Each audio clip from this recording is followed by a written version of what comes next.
Israel का गजा के मुकम्मल मुहासरे का हुक्म ये हमारा 9/11 है। उन्होंने हमें पकड़ लिया, जबकि एक और ने इसका मवाजना 1941 के पर्ल हार्बर हमले से किया। इसराइल के वजीर दिफा गैलट का कहना है कि उन्होंने गजा की पट्टी की मुकम्मल नाकाबंदी का हुक्म दिया है। ना बिजली, ना खुराक, ना ईंधन। वजारत की जानिब से जारी बयान में स्कूल को निशाना बनाए जाने के इस अक़दाम को सफाकाना करार दिया गया है। बयान में मजीद कहा गया है कि इसराइल और हमास के दरमियान जारी हालिया कशीदगी के बाद इस स्कूल में बच्चों और बुजुर्गों समेत सैकड़ों शहरियों ने पनाह ली हुई थी। अक़वाम मुत्तहिदा ने हमले की तस्दीक करते हुए कहा है कि स्कूल की इमारत को शदीद नुकसान पहुंचा है, ताहम कोई जानी नुकसान नहीं हुआ। इसराइली अफवाज ने गजा की पट्टी में अक़वाम मुत्तहिदा के एक स्कूल को निशाना बनाया है। फ़लस्तीन की वजारत ख़ारजा के मुताबिक इसराइली फ़िज़ाई हमलों के दौरान गजा में अक़वाम मुत्तहिदा के एक स्कूल को निशाना बनाया गया है। वजारत की जानिब से जारी बयान में स्कूल को निशाना बनाए जाने के इस अक़दाम को सफाकाना करार दिया गया है। बयान में मजीद कहा गया है कि इसराइल और हमास के दरमियान जारी हालिया कशीदगी के बाद इस स्कूल में बच्चों और बुजुर्गों समेत सैकड़ों शहरियों ने पनाह ली हुई थी। अक़वाम मुत्तहिदा ने हमले की तस्दीक करते हुए कहा है कि स्कूल की इमारत को शदीद नुकसान पहुंचा है, ताहम कोई जानी नुकसान नहीं हुआ। हमास का इसराइल पर ज़मीन, फ़िज़ा और आबी रास्ते से नाकाबिल यकीन हद तक बर्क़ रफ्तार हमला कैसे मुमकिन हुआ? जब यह हमला शुरू हुआ तो बहुत से इसराइली शायद सो रहे होंगे। सनेचर यहूदियों के लिए सीबैत का दिन था, जिसका मतलब है कि बहुत से ख़ानदान घरों में दोस्तों से मुलाकातों और फिर इबादत गाहों में वक्त बताने की मनसूबाबंदी कर रहे थे। लेकिन अचानक सुबह सवेरे राकेटों की बरसात ने एक ऐसे हमले के आगाज़ का इंदिया दिया जो वसअत और मनसूबाबंदी के हिसाब से गैर मामूली था। रस्सों से इसराइल ने गजा की पट्टी को रुकावटों के जरिए अलग थलग कर रखा है। ताहम सनीचर के रोज़ हमास की जानिब से चंद ही घंटों में ये रुकावटें उबूर कर ली गई। राकेटों से हमले के आगाज़ का इशारा सुबह तकरीबन 6:30 बजे का वक्त था, जब राकेटों की बरसात शुरू हुई। गजा की पट्टी को कंट्रोल करने वाली तंजीम हमास, जिसे बरतानिया समेत दुनिया के कई ममालिक दहशतगर्द तंजीम करार देते हैं, अक्सर राकेटों के इस्तेमाल जैसी हिकमत अमली इस्तेमाल करती रही है। हमास के इन राकेटों के खिलाफ इसराइल का जदीद आयरन डोम नामी दिफाई मिज़ाइल निज़ाम अमूमन मुअस्सर साबित होता है, लेकिन सनीचर की सुबह इंतहाई मुख्तसर वक्त में दागे गए हज़ारों राकेटों ने इस निज़ाम को गैर मुअस्सर कर दिया था। राकेटों की इतनी बड़ी तादाद साबित करती है कि इस हमले की मनसूबाबंदी महीनों से जारी थी। हमास का दावा है कि पहले मरहले में 5,000 राकेट दागे गए, जबकि इसराइल के मुताबिक दागे गए राकेटों की तादाद हमास की जानिब से बताई गई तादाद से निस्फ थी।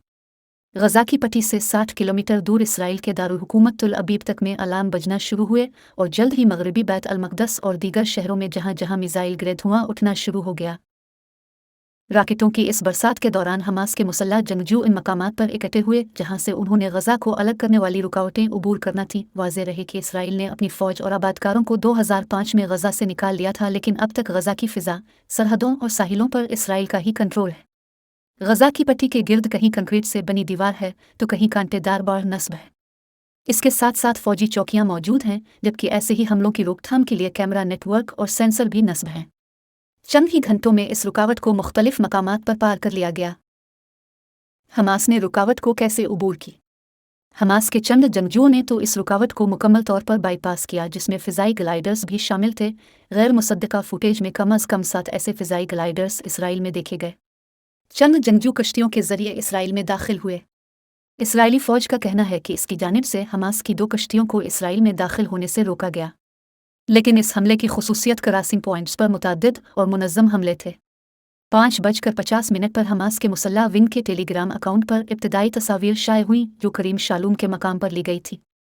ये इसराइल में गजा से दाखिल होने के लिए सबसे जुनूबी मकाम है। इन तस्वीर में देखा जा सकता है कि बाढ़ के पार मुसल्लह जंगजू एक फ़ौजी चौकी पर हमला आवर होते हैं और फिर ज़मीन पर 2 इसराइली फ़ौजियों की खूनी लाशें नज़र आती हैं। एक और तस्वीर में 5 मोटरसाइकिलों पर सवार मुसल्लह जंगजू खारदार रुकावट के एक हिस्से से गुजरते हैं, जिसे काटा जा चुका है। एक और हिस्से पर एक बलडोज़र की मदद से खारदार रुकावट को गिराया जा रहा था। यहाँ दर्जनों मुसल्लह अफराद मौजूद थे, जिनमें से चंद तकसीम करने वाली रुकावट को उबूर करना शुरू कर देते हैं। करीम शालूम से तकरीबन 43 किलोमीटर दूर गजा के शुमाल में हमास की जानिब से एरीज के मकाम पर खारदार रुकावट को पार करने की एक और कोशिश जारी थी। यहाँ से जारी होने वाली फुटेज में देखा गया कि कंक्रीट के बैरियर पर धमाका होता है, जो हमले के आगाज़ का इशारा है, और फिर एक मुसल्लह जंगजू अपने साथियों की जानिब हाथ लहराकर उन्हें आगे बढ़ने का इशारा देता है। लटप्रूफ जैकेट पहने, राइफलें थामे 8 जंगजू इसराइली फ़ौजी चौकी की जानिब दौड़ते हैं और फायरिंग करते हैं। ताहम चंद घंटों के अंदर हमास ने पूरी सरहद से इसराइली इलाके में घुसने का रास्ता ढूंढ लिया। इसराइल के अंदर दूर तक हमला आवरों की पहुंच हमास के जंगजू गजा से निकलकर हर समत में फैल गए। इसराइली हुक्काम से हासिल शुदा मालूमात से इल्म होता है कि वो 27 मकामात पर हमला आवर हुए और बज़ाहिर उन्हें हुक्म था कि वो देखते ही गोली चला दे।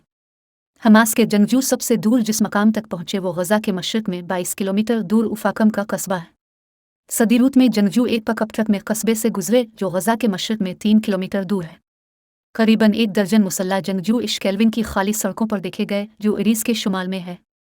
जनूबी इसराइल के मुताद्दिद मकामात पर ऐसे ही मनाजिर देखे गए और इसराइली हुकाम ने आम शहरियों को घरों में छप जाने की ताकीद की। रूम के करीब एक सहरा में एक मौसीकी फेस्टिवल हो रहा था जिसमें बड़ी तादाद में नौजवान शिरकत कर रहे थे।